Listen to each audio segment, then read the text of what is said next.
di studio digital. Mbak ini di tengah. Bismillahirrahmanirrahim. Tes aja di sini biar apa backgroundnya ruang redaksi.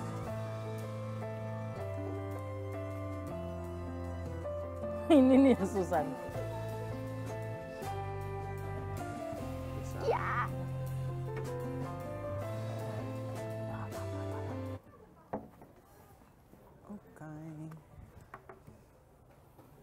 Kok aku tadi nggak disemprot-semprot begini? Apanya yang mau disemprot? Janggut. Iya. Biar kaku. Biar kaku. Oh, kalau cuma mau buat biar kaku mah gabung TNI aja. Ikut retret, ikut retret.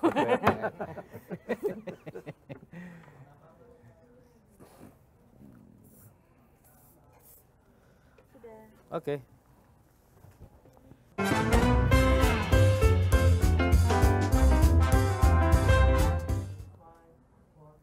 Balik lagi di Lanturan, lanturnya pasti Mudah-mudahan mudah-mudahan relevan. relevan. Jangan lupa ya, like, subscribe, dan komen juga boleh. Komen baik boleh, komen buruk jangan. Bye, Nay. Assalamualaikum. Waalaikumsalam warahmatullahi Bulan wabarakatuh. puasa, jadi Iya. kita pakai salam. Ya, udah mau lebaran malah. Sehat ya? Sehat, alhamdulillah. Apanya nih? Kalau secara fisik, alhamdulillah Oh sehat. jadi kena mental health juga kayaknya. Kena mental. Hari ini siapa yang nggak kena mental? Iya, soalnya narasumber yang kita wawancarai beberapa waktu belakangan ini selalu kena mental health gitu katanya.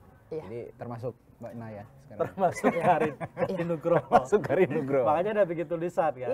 Iya. Apa Prabowo dan kesehatan mental bangsa. gitu. Salah satunya tuh Mbak Inai sepertinya. Tapi ngomong-ngomong kenapa pakai baju hitam nih?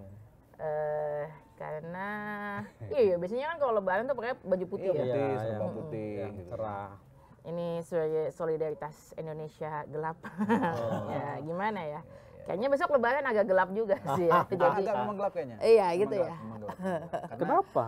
datanya juga ada apa yang memprediksi bahwa pemudik aja turun drastis. Betul. 24% katanya Gus.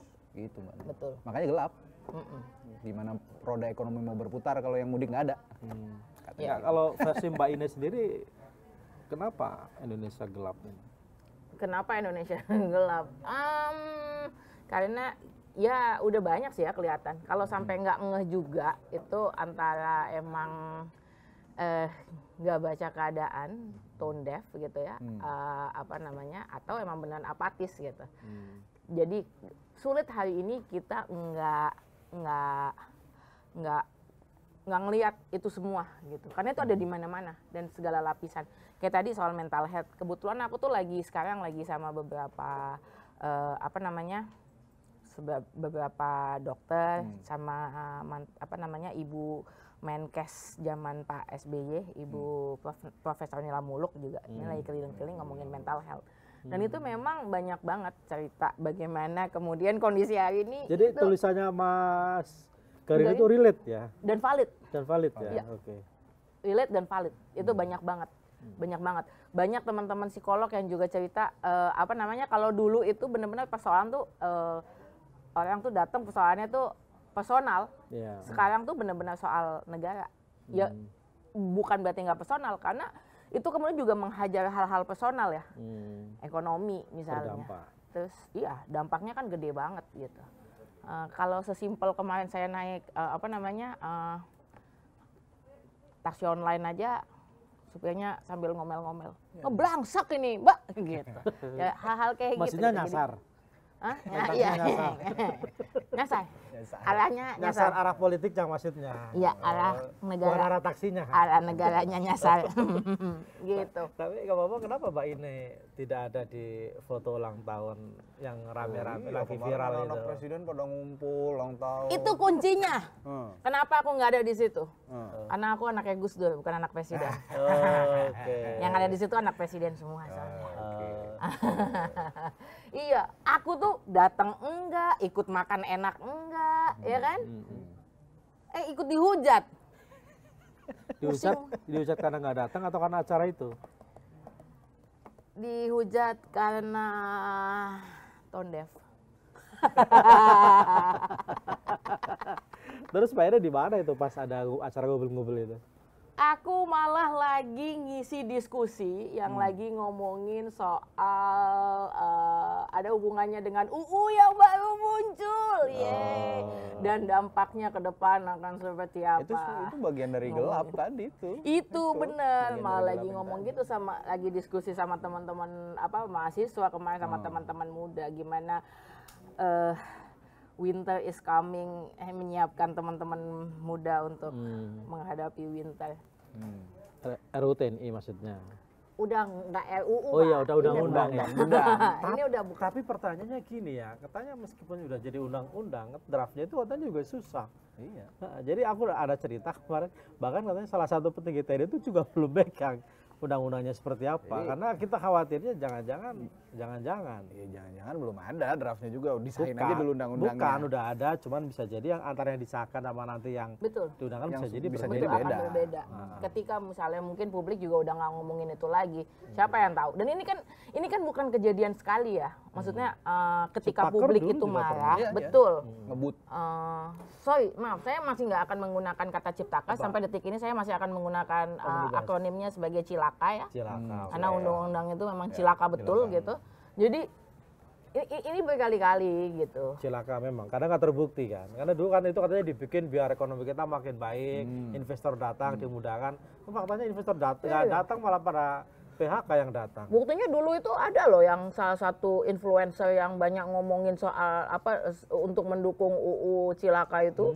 Bikin hashtag di mana-mana. Abis itu dia ngomel paling kenceng karena usaha karaoke-nya kemudian jadi kena ya. Anda lupa. Jangan sebut nama ya. Nggak usah sebut. Jangan sebut nama. Inisial aja. Tepi jurang terus ini. Tapi Mbak Inay, kita bicara soal revisi undang-undang TNI ini. Ini kan meskipun sudah disahkan, itu kan gelombang penolakan masih terus terjadi ya. Dan gelombang penolakan ini tidak hanya didominasi oleh mahasiswa, tapi oleh hampir semua kalangan gitu loh. Kalau Mbak Inay sendiri melihat sebenarnya seberapa bahaya sih sebenarnya regulasi ini buat bangsa ini? Aduh, aku tuh selalu gini Gus Kim, aku selalu kalau ngomongin antara negara sama rakyatnya ini ya hari ini tuh, aku selalu pakai analogi relationship, gitu, relationship antara antara ya entah hubungan pacaran atau pernikahan gitu ya, tapi any kind of relationship sebenarnya. Ini relationshipnya sebenarnya toxic banget gitu. Yang toksik yang mana? Yang toksik yang mana? Ya di mana-mana mah yang toksik mah yang pasti yang punya dominasi kekuasaan itu udah pasti gitu. Toksiknya tuh gini, misalnya ada banyak gaslighting yang terjadi kemudian ya. Kalau ini aku ngomongin relationship loh ya. Kalau dalam relationship itu salah satu bentuk toksiknya itu biasanya untuk menguasai, mereka itu sukanya gaslighting gitu. Jadi misalnya gaslighting kayak aku kan kayak gini tuh, kamu kemana-mana harus aku anterin demi kamu. Supaya kamu aman. Dalam hati kita pengen bilang, iya yang bikin gak aman tuh kamu. Gitu. Ya kan kita sebenarnya pengennya ngomong gitu kan. Tapi kita maksudnya jadi negara yang gak bikin gak aman? Ya, aku ngomongin relationship, Gus Kim.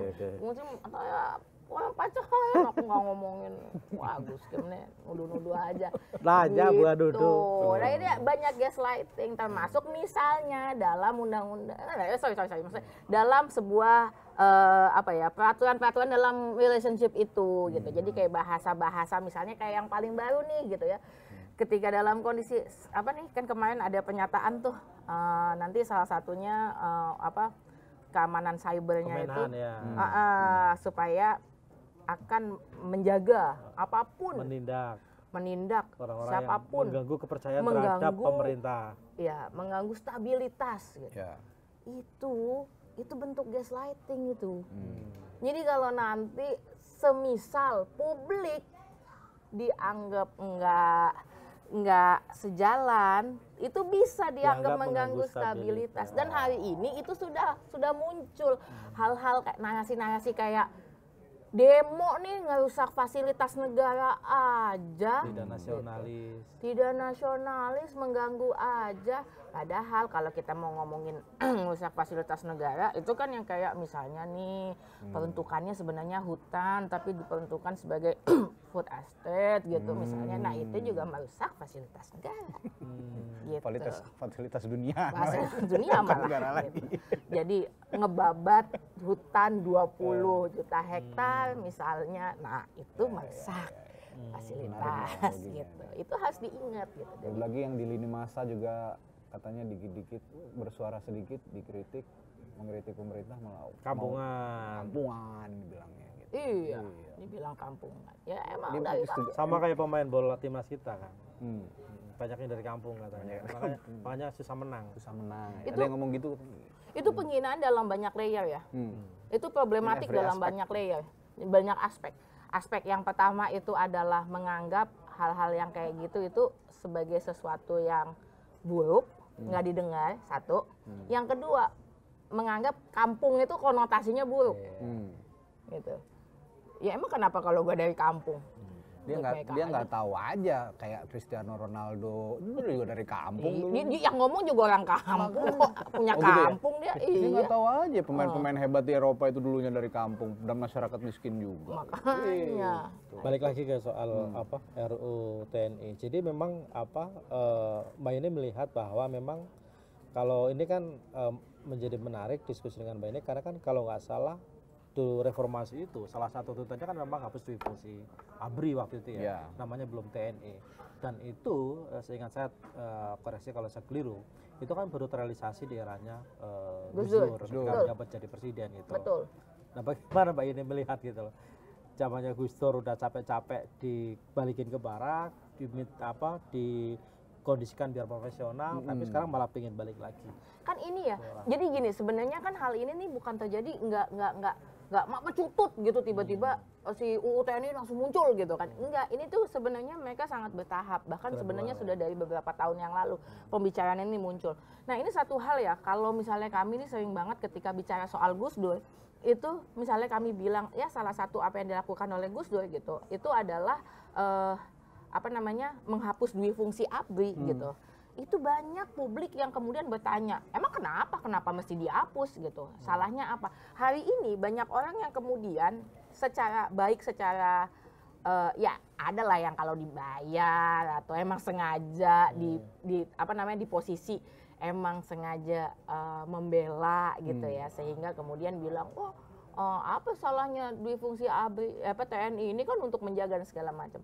Tapi ada juga banyak banget gitu ya secara organik publik itu juga bertanya gitu, emang kenapa sih salahnya di mana? Nah ini reformasi itu salah satunya kenapa dia ngomongin dui fungsi ABRI itu dicabut waktu zaman Gus Dur gitu. Gus Dur melakukan itu karena Gus Dur selalu ngomong ada di buku demokrasi seolah-olah ini ya seakan-akan demokrasi padahal nggak tahu deh. Nah gitu. ini bukunya ya teman-teman ya, bisa dibeli di Gus Durian. Aku bawa satu lagi, Gus Kim, nanti mungkin buat giveaway kalau yang komennya paling oke, nanti dipilih secara random untuk dapat satu buku atau pertanyaan yang oke. Ya. Nanti akan bisa ini tulisan-tulisan Gus Dur yang ditulis dari zaman 90-an, 80-an yang hari ini kita bisa ini kayaknya lagi ngomongin zaman sekarang gitu. Relate ya? Relate banget gitu. Artinya apa? Artinya sebenarnya kita nih misalnya apa? Maju di tempat jalan di tempat atau maju nggak sih sebenarnya gitu. Ya banyak, salah satunya ini. Ketika Gus Dur di sini kan menekankan gitu bahwa ini negara demokrasi, artinya apa? Artinya yang megang kekuasaan, yang megang supremasi harus sipil. Itu sebabnya dulu misalnya Gus Dur itu salah satu legasinya adalah Menhan aja sipil.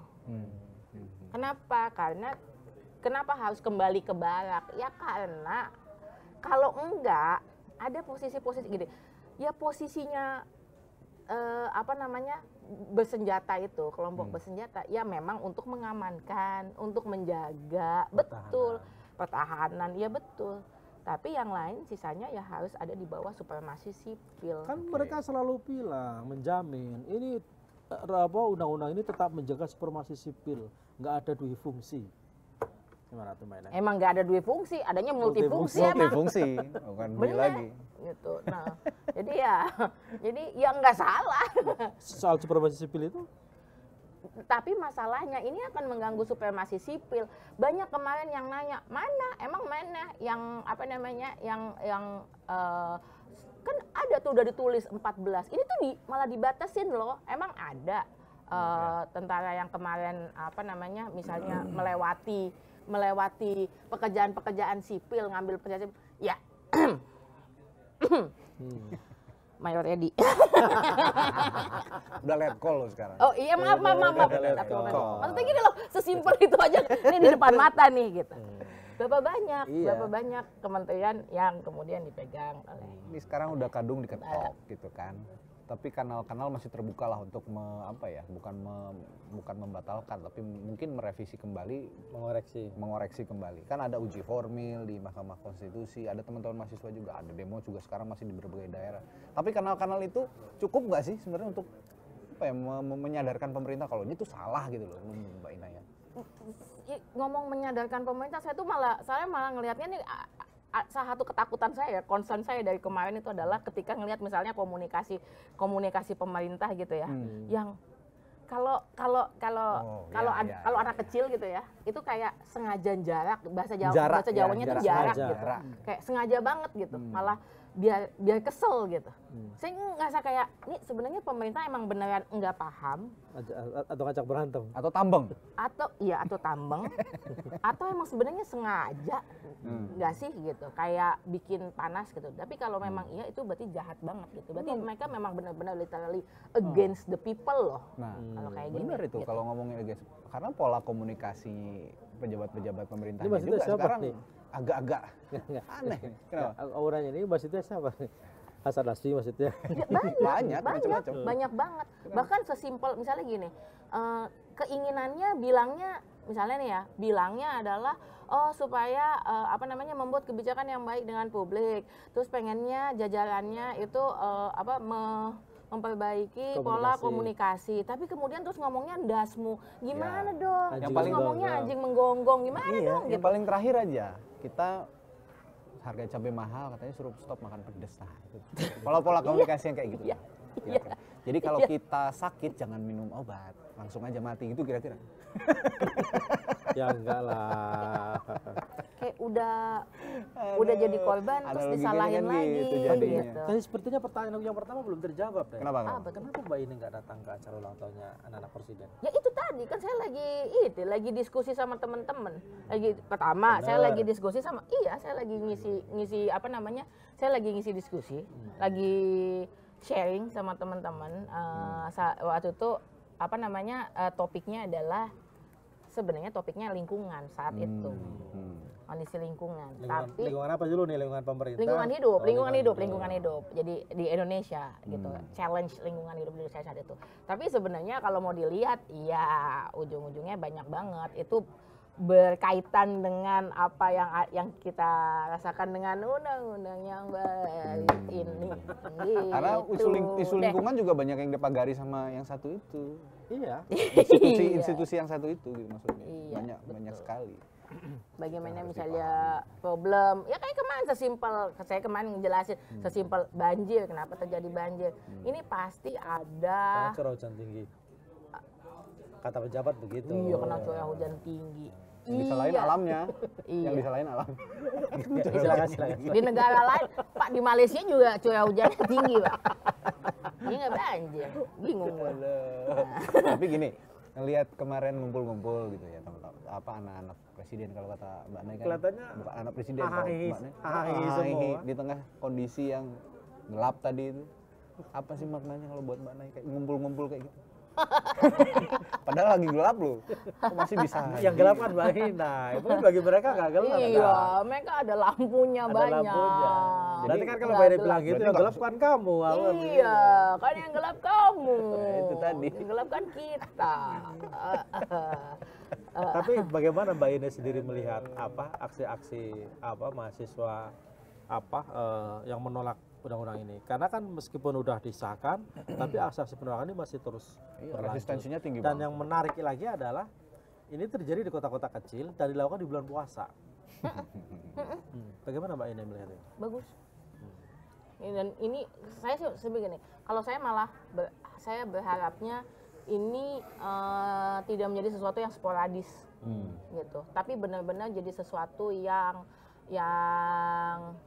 sustainable, yang kemudian panjang, yang kemudian maraton, karena emang beneran perlu diawasin terus. Bahkan saya nggak tahu kan ini udah banyak yang ngomongin kayak misalnya ini jangan-jangan UU ini bukan yang terakhir kalinya gitu, jangan-jangan akan ada kebijakan-kebijakan lain yang sampai kalau hari ini satu hari satu kebijakan. Tapi kalau pemerintahnya tambeng, kalau tadi kan bilang tambeng, takut unjuk rasa gini dikit-dikit, tapi dikit-dikit jadi bukit, bahaya juga nggak sih? Iya. Kan ngeri juga kalau lama-lama. Saya malah pengennya, saya kan sebenarnya berharap ini menjadi sesuatu yang bukan hanya jadi concernnya teman-teman mahasiswa aja gitu. Jadi publik itu juga perlu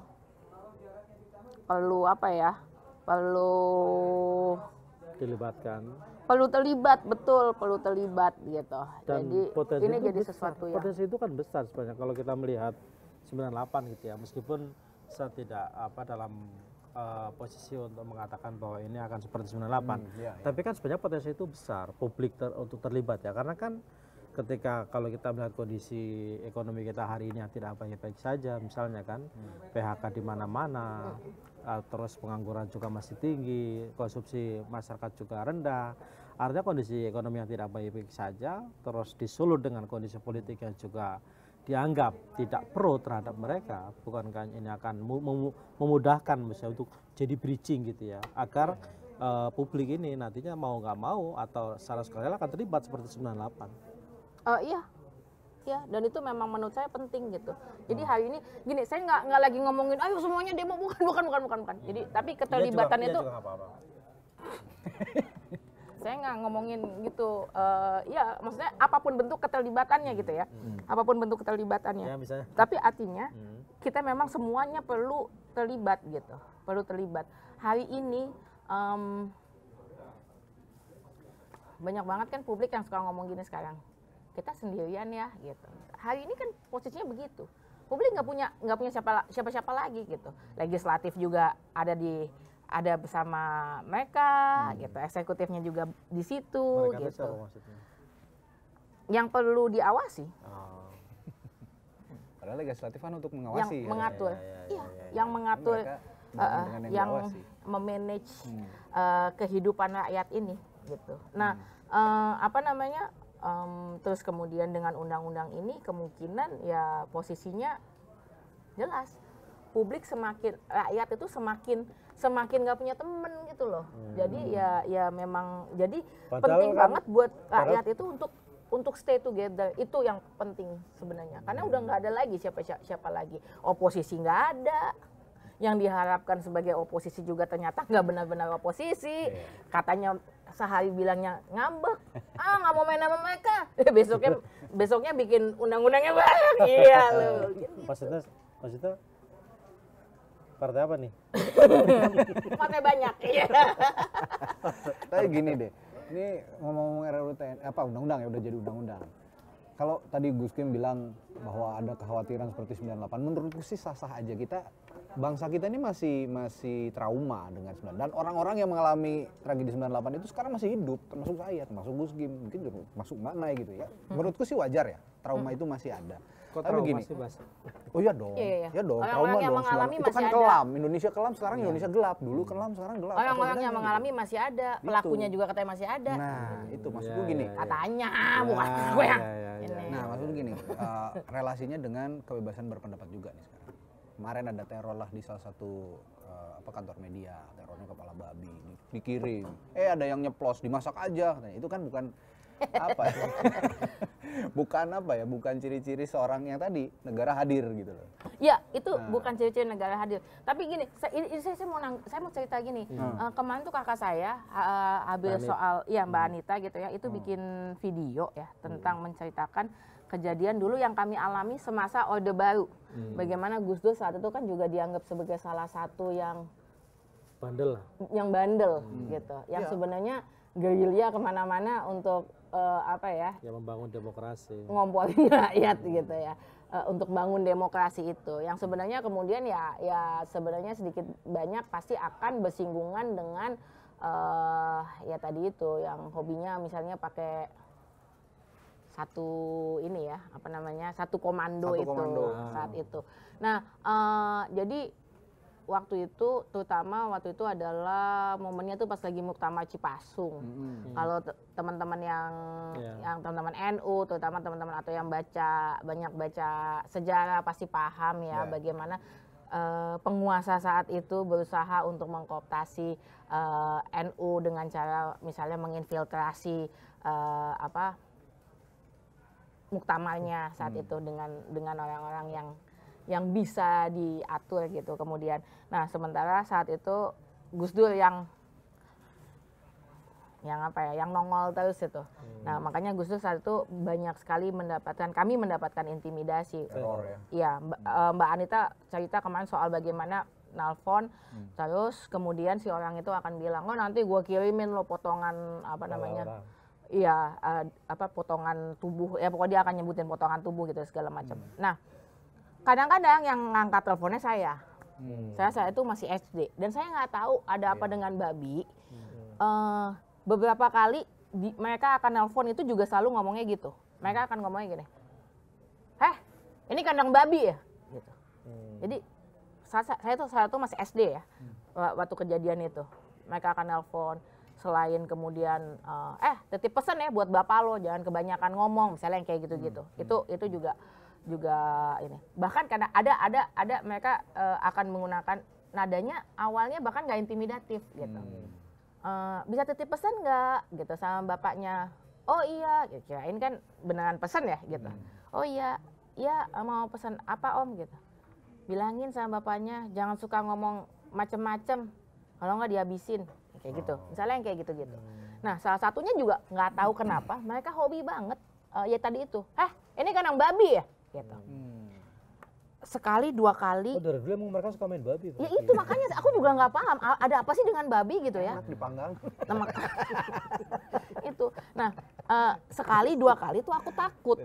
Tapi lama-lama kan telepon ini terus menerus. Dan lama-lama itu membuat marah gitu.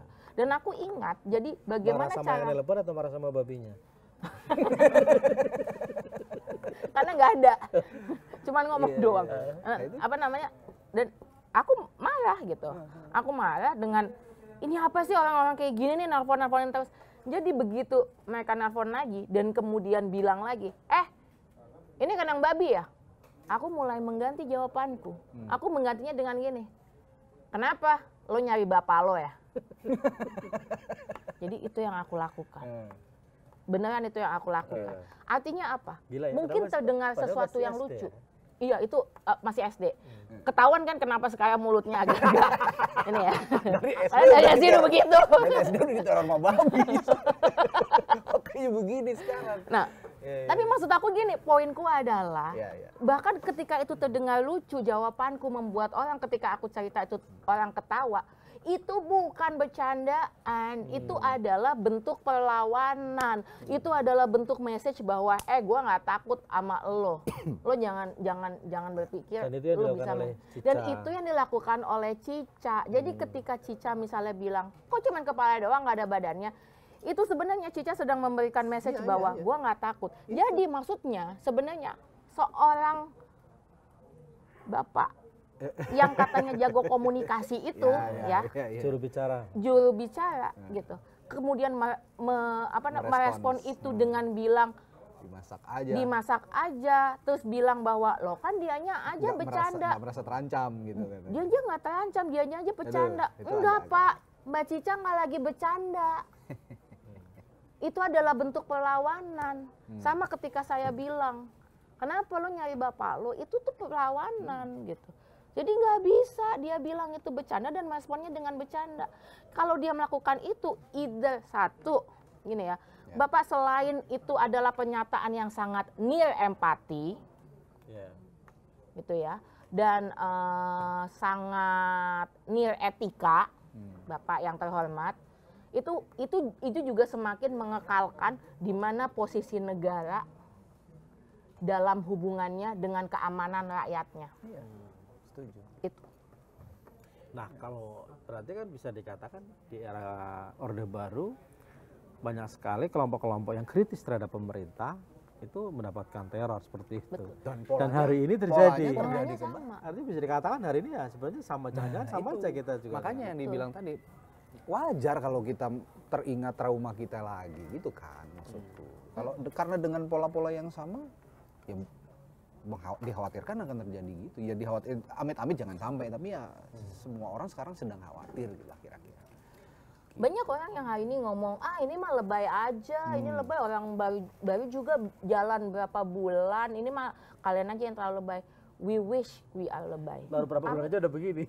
Tapi jangan lupa, maksudnya gini, ini kita nggak pernah benar-benar beberapa bulan, ngitungnya jangan beberapa bulan. Tapi baru ngomong-ngomong kita jangan keras-keras nanti dikirimin sesuatu loh. Nggak apa-apa, siapa tahu kita request aja. Ngarep dikirim apa? Kalau mau kirimin bisa nggak kepala kambing aja. Sekalian. Enak itu. Kalau ada badan-badannya. Kalian mah torpedonya ya. Main aja. Ketahuan nih. Langganannya torpedo. Waduh. Baik, artinya ya jangan-jangan secara politik atau secara kebebasan berekspresi hari ini kita juga nggak jauh beda dengan di era Orde Baru dong kalau melihat kondisinya ya. Dulu ketika kritis juga mendapatkan teror dan waktu itu juga nggak ada perlindungan hukum kan. Nggak ada. Nah hari ini juga jangan perlindungan hukum malah terkesan digampangkan kan. Itu kan sebenarnya statement itu kan kalau saya mengutip penjelasannya Gun-Gun tadi malam di satu meja, itu kan pernyataan kepala PCO itu tidak hanya sekedar menganggap itu enteng tapi mendegradasi. Betul. Mendegradasi persoalan itu jadi sesuatu yang seolah-olah bukan sesuatu yang penting. Betul. Adalah sesuatu yang kecil gitu loh. Padahal itu kan sebenarnya sesuatu yang serius dan serangan ke Barat Tempo itu buat kami misalnya di media ya serangan buat kami gitu. Iya. Itu serangan buat media bukan cuma buat jurnalis. Tempo gitu loh. Buat jurnalis dan artinya ketika menyerang jurnalis adalah menyerang kebebasan berekspresi, menyerang orang-orang bekerja untuk publik. Artinya menyerang publik bukannya seperti itu ya. Ya ketika kita mengatakan bahwa itu teror atau bukan, ngukurnya bukan secara umum, bukan orang umum yang nggak kena. Yang harus diukur itu dari yang kena, dari yang Korbannya. dikenai gitu. Dia merasa terintimidasi atau enggak, kan itu yang paling penting. Jadi mereka nggak bisa bilang, loh kan, tapi kan yang penting mereka tetap boleh ngomong. Ya itu yang kita nggak tahu. Hari ini saya bahkan punya kekhawatiran, ini beneran membiarkan kita ngomong seenaknya terus sesuatu hari itu akan hilang atau gimana gitu. Nah itu kan yang selalu menakutkan kalau menurut saya gitu. Kita kayak nggak pernah, ini beneran emang bebas apa enggak sih gitu. Atau pura-pura bebas. Atau sebenarnya pura-pura bebas terus kita selalu harus pasang kuda-kuda di suatu kondisi di mana tiap hari publik harus pasang kuda-kuda. Itu kan kita nggak akan maju gitu. Ya. Karena orang penuh dengan ketakutan, kecemasan. Betul. Dan itu yang bikin mental health kita kena ya. Yang bikin mental health-nya kena. Dan hari ini ketika semua orang bilang ini kayak balik lagi ke 98, ya more or less mungkin kita bisa melihat kayak gitu. Tapi juga jangan lupa yang membedakan hari ini dengan 98 adalah hari ini waktu 98 mereka nggak diadu dengan sesama warga. Itu juga yang perlu kita lihat gitu. Bagaimana akhirnya publik jadi rakyat itu harus berantem dengan banyak pihak gitu. Hari ini. Terus menerus hari ini, termasuk dengan sesama publik. Entah publik yang benar-benar tone deaf, publik yang begitu bebal, yang sibuk kemudian saya nggak tahu emang sengaja dibayar dan nggak mau melihat. Yang juga punya privilege dan segala macam. Jadi emang penting banget terutama untuk yang punya privilege untuk menyadari bahwa hari ini banyak orang lain gini, hanya karena kamu baik-baik aja belum tentu orang lain baik-baik aja gitu. Jadi tapi ini ngomong-ngomong jadi serius diskusinya ya. Iya. Jarang-jarang Mbak ini jadi serius. Ya. Habis aku beneran stres. Lagi geram. Mbak Inai, ini balik lagi ke soal anak mantan presiden. Kan anaknya Gus Dur. Saya anaknya Gus Dur. Saya kan bilang anak mantan presiden. Oh iya, oke. Oh iya. Oh berarti nggak ngomongin saya kan? Enggak, Oh iya. jangan GR dulu. Oh iya maaf. Dulu kan kita pernah undang Mbak Inai dulu kan di Lanturan juga tuh sebelum Pilpres kan. Sempat Mbak Inai mengkritisi lah pencalonan saya ingat tuh. pencalonan Nonton soalnya. Gibran yang notabene adalah anak presiden, mantan presiden lah sekarang gitu ya. Sekarang udah jadi, Mbak. Itu kenapa? Gimana tuh? Gini, first thing first ya. Ini yang perlu ditekankan. Kita harus meletakkan segala sesuatunya sesuai dengan tempatnya. Kalau Gus Kim sekarang nanya hari ini presiden saya siapa? Ya presiden saya Bapak Prabowo Subianto. Presiden Indonesia Bapak Prabowo Subianto, wakil presidennya Mas Gibran Rakabuming Raka. Ya. Nah, apa yang saya lakukan dengan setiap kali misalnya saya ngerosting beliaunya, saya tidak sedang merosting Mas Gibrannya secara personal. Tapi bagaimana ada banyak sekali hal-hal yang merusak demokrasi yang kemudian muncul, itu yang perlu kita kritisi. No hard feeling terus. ya. No hard feeling. Jadi ya nggak apa-apa. Sebenarnya permasalahannya kalau buat saya pribadi bukan karena Mas Gibran itu adalah anak presiden kemudian itu jadi salah. Enggak. Kalau misalnya kalau anak presiden terus nggak boleh nggak boleh maju gitu ke politik. Ya itu juga salah, itu juga melanggar demokrasi karena mereka punya hak gitu. Nah, yang jadi nanti kan kasihan misalnya kayak masa Mbak Yeni Wahid nggak bisa maju juga gitu kan. Emang mau maju? Ya nggak tahu. Ya kalau misalnya atau Ibu Puan ya kan atau Ibu Mega, kan Ibu Mega juga anaknya presiden. Ibu Mega udah pernah maju. Ibu Mega malah pernah jadi presiden juga. Tapi gitu. Mas AHY gitu. Tapi kan problemnya bukan itu. Problemnya adalah apakah prosesnya demokratis atau enggak. Kan demokrasi Seolah-olah. Gitu ya jadi masalah. Jadi kalau hari ini kita kemudian making fun of gitu ya, itu kita benar-benar making fun of kekuasaan yang begitu kejam kepada publik, yang kita bikin, yang kita nyinyirin, yang kita kata-katain, yang kita sindir, itu adalah hal-hal yang kemudian yaitu tadi against demokrasi, against the people, itu yang. Tapi gini deh, ngomong-ngomong soal ini ya, kita ngomongin demokrasi seolah-olah dan keadaan dewasa ini, keadaan sekarang ini. Artinya pemerintahan saat ini yang dikhawatirkan publik banyak gitu, bakal balik lagi nih kayak dulu gitu. Tapi sebenarnya bukan pemerintahan sekarang aja kali, sepertinya itu sudah dipupuk dari pemerintahan sebelumnya. Itu makanya tadi kan aku bilang, ini bukan persoalan Gus Kim, ini bukan persoalan ini beberapa bulan terus kok udah begini sih, udah begini. Dari dulu udah pelan-pelan. Kan udah dibilang berkali-kali. Ini sebenarnya periode ketiga, tapi pakai second account kan udah dibilang. Periode ketiganya siapa? Gua aja nggak berani nyebut. Ntar dikirimin kepala apa gitu nanti. Aduh. Ya. Periode ketiga bapaknya Gibran maksudnya. Nah, ya kurang lebih begitu. Gitu. Ya. Kalau gitu, Enggak lah, dia kan udah udah pulang ke Solo. kemarin nonton timnas bareng. Iya. Enggak, udah nggak cawe-cawe. Udah nggak cawe-cawe. Udah pulang ke Solo istirahat. Udah dong, sekarang udah mau Idul Fitri masih gunjing aja kita. Loh, kita nggak menggunjing, sedang mengkritisi keadaan. Ya. Ini kita nggak menggunjing, kita lagi ngomongin nasib kita sendiri. Iya. Kita menggunjing kalau kita lagi ngomongin orang. Ya. Ini ngomongin soal Idul Fitri lah sekarang ya. Di tengah kondisi seperti ini. Tadi kan sempat disinggung soal Gus Kim.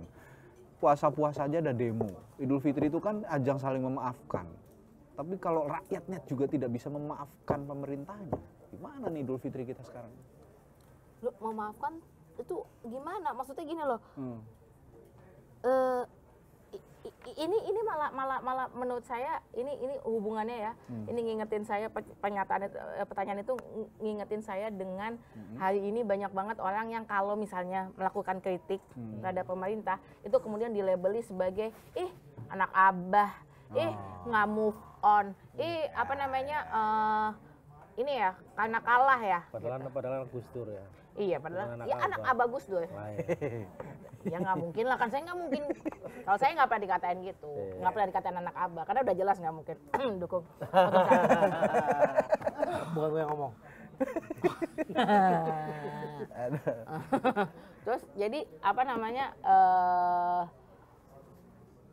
itu kemudian kayak selalu ngomongin lu nggak bisa maafin lah, ini kan nggak ada hubungannya. Ini lagi mengkritik persoalan atau kebijakan yang keliru, yang kemudian berdampak gitu. Jadi ini jangan nggak ada hubungannya dengan apa yang kemarin di pemilu. Makanya kan dari tadi saya bilang presidennya siapa? Presidennya Bapak Prabowo Subianto. Itu perlu kita terima sebagai bagian dari demokrasi gitu. Ya udah sudah menang. Wakil presidennya Bapak Gibran Rakabuming Raka gitu.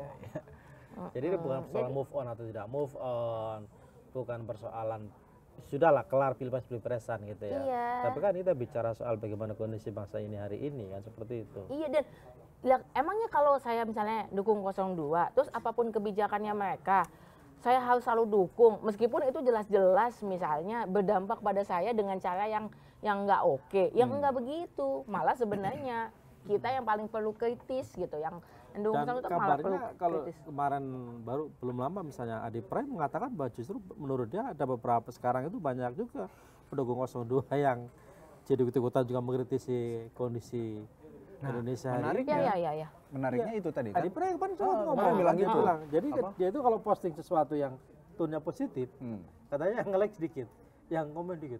Tapi kalau tone-nya negatif, maksudnya negatif ngeritik pemerintah, yang nge-like banyak banget, yang komen banyak banget itu. Bukan hanya kemudian mereka mengkritik ya. Ini saya menemukan banyak banget di sosial media. Itu bahkan yang kemudian kemarin misalnya ikut mencoblos itu akhirnya kemudian seperti kayak minta pengampunan gitu, minta maaf juga secara publik gitu, bahwa maaf ya aku nggak tahu kalau tindakanku kemudian berdampak gitu, misalnya kayak gitu. Ya itu sebenarnya more or less adalah pendidikan politik yang baik, gitu. Ya gitulah. Jadi, nah malah sebenarnya mereka sangat penting untuk mengkritik. Lah kan aku udah milih. Kan aku berharap sama kamu. Kan aku tadinya yakin kamu akan memberikan memberikan solusi-solusi yang baik, bukan malah solusi-solusi ajaib gitu. Kamu ngomongin 19 juta. Lapangan pekerjaan. Tapi kamu maksa-maksa terus semua suruh pakai AI, semua suruh pakai AI. Ini nyindir maksudnya. Nyindir siapa? Nyindir. Enggak, aku setuju kok. Makanya gini loh, kalau kebijakannya memang oke, kita perlu dukung.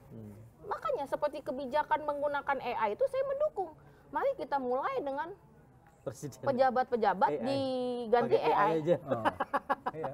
Hemat kan, efisiensi. Efisiensi. Usul. Jadi efisiensi pejabatnya pakai AI saja. Nggak menyebabkan publik marah di jalanan ya kan, karena Jadi bang usulnya Wapres itu memang pernah sebenarnya. Betul. Visioner. Itu makanya perlu kita dukung. Nggak salah Perlu pilih kita memang. dukung. Wapres diganti AI gitu kan? Gimana? Kepanasan kena kompor. Aduh. Iya. Inilah Mbak Nah, ini ciri khasnya kritik tepi jurang.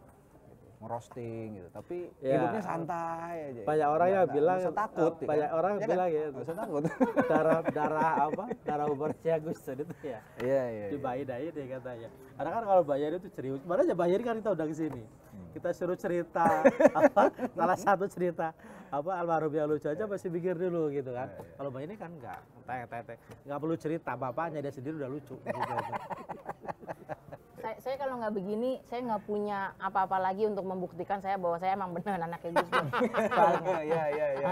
Nanti saya disangkain ngaku-ngaku doang. Iya. Ya kan? Kan nanti sulit kalau saya mau maju jadi presiden, nanti susah. Ya kan? Mulai lagi. Tapi kalau Mbak ini melihat, terlepas Mbak ini nggak datang kemarin ya. Kalau Mbak Balik lagi ke situ, kayaknya pengen banget dia datang. Iya. Pengen banget. bukan karena tadi kita udah disinggung lagi kan ngomongin soal presidenan kan. Mbak ini jadi aku jadi keingetan. Kalau itu kan banyak yang berkomentar positif gitu kan. Oh, ini kan rekonsiliasi, kelihatan harmonis. Iya kan? Harmonis ya kan? Iya, harmonis. Harmonis itu tetap tidak boleh melupakan bahwa saat ini publik sedang tidak dalam kondisi baik-baik aja. Gitu. Itu harmonis. Jadi kalau kemudian akhirnya misalnya ya nggak apa-apa, kan kita nggak pernah bilang bahwa mereka nggak boleh, orang lain nggak boleh ketawa bahwa oh hari ini karena kondisi negara kayak gini semua orang harus sedih. Nggak begitu juga. Bahkan menurut saya jangan sedih gitu. Atau jangan-jangan yang dibilang Mbak Nay tadi itu pencerminan orang-orang yang mendapatkan privilege aja kira-kira. Kan tadi nyinggung itu. Jadi sebagian orang dapat privilege ya nggak ngerasain lah apa yang ngerasain di bawah gitu. Nah, itu maksudnya kemudian saya tidak membenarkan misalnya publik ngamuk atau apapun. Tapi kalaupun misalnya mereka marah, mereka kemudian tone-nya tidak positif gitu ya. Tidak mesti negatif kan? Iya, kalau tone-nya negatif, saya yakin kalau itu misalnya terjadi pada saat Lebaran, kumpul-kumpul bareng dan segala macam memang publik tidak dalam posisi kesakitan, gitu ya. Itu pasti memang akan jadi sesuatu yang publik akan senang. Sesuatu lah ya. Iya, akan senang. Tapi kalau kemudian lagi dalam kondisi sakit, terus kita melihat orang lain senang-senang dari kelompok yang kemudian terasa jauh dari yang sakit, ya kita mesti paham kalau publik kalau kemudian mereka marah gitu loh. Itu tapi momennya ada yang ulang tahun loh. Ngucapin nggak? Selamat ulang tahun Mas Didi, happy birthday, semoga. Makasih. Aku kan temenan sama Mas Didi juga temenan. Semoga. Sama bapaknya juga temenan kan? Semoga semakin banyak ide-ide kreatifnya Mas Didi. Mas Didi itu tuh Saya kreatif setuju. banget. Kreatif banget kalau. Dan humble orangnya ya, gitu. Misalnya. Udah kan sampai ulang tahunnya kan? Gus Dur ini kan seorang demokrat sejati ya, seorang demokrat sejati yang mendukung betul supremasi sipil, mendukung kebebasan berekspresi, keberagaman, pluralisme dan semacamnya. Kalau menurut Mbak ini, kalau Gus Dur misalnya masih hidup dan melihat kondisi bangsa ini seperti ini, kira-kira apa yang akan beliau lakukan? Serius nih pertanyaan. Iya nih serius banget ya. Pasti jawabannya nggak serius sih, gue tahu. Enggak, serius. Ya, serius. Karena pikir dulu berarti serius. Oke. Serius buat ini jawabannya ya. Apa seperti Gini. itu? Ini kan makanya kita perlu pentingnya fokus di publik. Karena kalau kita ngomong negara, yang harus jadi fokus utama dan paling besar itu adalah rakyat. Itu sudah jelas. Gitu. Harusnya memang outputnya ke rakyat kan? Iya, jadi apapun yang dilakukan siapapun apapun di dalam negara ini, semua itu outputnya harus rakyat. Tapi kan memang presiden Dan selalu ngomong kayak ngomongnya gitu, demi rakyat, bekerja untuk rakyat. Makanya maksud aku kita kan semua harus fokusnya pada rakyat gitu. Karena itu yang harus jadi terbesar. Nah, kalau banyak rakyat yang kemudian bilang mereka kesakitan, saya sangat yakin Gus Dur akan jadi salah satu orang yang kemudian sulit untuk kemudian bisa tertawa atau senang di kondisi di mana dia tahu banyak yang sakit gitu. Itu aja dulu. Kalau tadi pertanyaannya apa yang akan diinikan sama Gus Dur, bahwa kemudian abis itu kemana, mau ngapain, nah itu kita perbincangkan Itu butuh waktu lebih banyak untuk mengelaborasi cerita itu. Tapi artinya ukuran segala sesuatu di dalam apapun yang dilakukan, tindakannya harus ngukurnya pakai rakyat. Rakyatnya seneng apa enggak. Jadi meskipun kalau tadi Gus Kim bilang, ya kan semuanya kan selalu ngomongnya ini demi rakyat, ini kan buat rakyat, aku melakukan ini demi, saya rela diapain aja tapi demi rakyat, ini untuk rakyat. Ukurannya tetap harus rakyatnya seneng apa enggak. Atau malah gini, ketika rakyatnya kemudian bilang, gue kabur aja dulu deh. Itu menjadi pertanyaan, lah berarti yang gue lakukan sebenarnya salah apa enggak sih? Kok rakyatnya malah minta kabur? Kan gitu. Dan setelah kabur malah disuruh nggak usah pulang katanya. Disuruh nggak usah pulang pula. Nggak usah pulang sekalian. Tapi sepanjang Mbak Inai berinteraksi dengan Gus Dur ya. Gus Dur ini kan Berarti nggak panjang. Dia kan sangat humanis ya, sangat mempertimbangkan betul soal kemanusiaan. Bahkan ada salah satu kalimat yang banyak dibikin kaos kan, dikutip kemana-mana itu loh, bahwa kemanusiaan jauh lebih penting dan utama dibanding politik. Misalnya. Nah, apa yang berkesan dari Mbak Inai, mungkin sesuatu yang beliau sampaikan atau pernah katakan atau pernah dinasehatkan seperti itu? Omongan itu harus jalan lurus sama tindakannya. Selaras ya. Selaras. Jadi kalau bilang bahwa demokrasi itu adalah sesuatu yang dari rakyat untuk rakyat, oleh rakyat, maka yang dilakukan adalah semua tindakannya mengarah kepada supremasi sipil gitu. Misalnya, contohnya begitu. Jangan kemudian bilangnya, oh ini semua untuk rakyat, untuk demokrasi, tapi hanya kelompok karena obrolannya udah semakin berbahaya. Kita tutup sampai di sini dulu. Dan ketemu pekan depan, edisi berikutnya. Karena jelang Lebaran, kami dari tim Lanturan mengucapkan minal aidin wal faizin. Mohon maaf lahir dan batin. Thank you. Tetep aja. Dari tadi aku mau minum, lupa. Mulut udah kering.